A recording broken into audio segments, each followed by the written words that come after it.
is so bly jy het nou aan die einde gekom van jou hele groot kursus.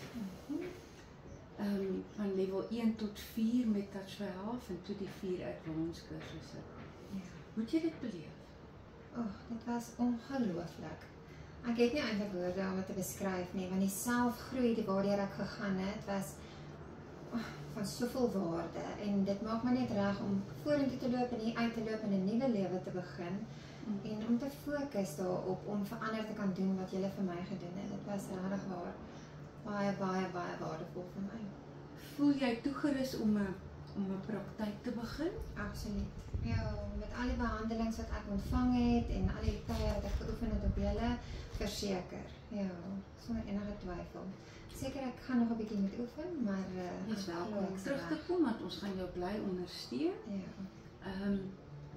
Is daar van die goedjies wat vir jou uitgestaan het, wat jy graag sou wil doen? Al die emosionele werk. Die 5 elemente is my absolute gunsteling. En die akupunktuurdeel was vir my net so kosbaar geweest. Maar alles, as jy sê nou maar jy doen die 5 elemente om al die goed bymekaar te trek. Ek dink elke een het net sy plekkie in die behandeling. So ek gaan definitief alles gebruik. Jy het genoem hierdie kursus 'n paar keer dat jy ervare roeping om mense te help. Ja. Sou jy sê hierdie rus jou toe om daai te doen? Absoluut. En dat jy dit op 'n beter vlak kan doen en meer doeltreffend gaan wees? Ja.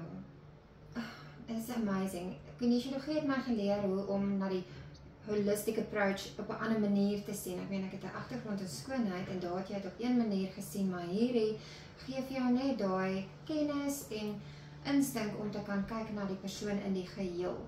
Geestelik, chemies, fisies, emosioneel, alles. So absoluut, ja. Ek is definitief goed toegerus hiervoor. Ek is baie bly. Baie dankie vir dit, hoor. Plesier. Cool.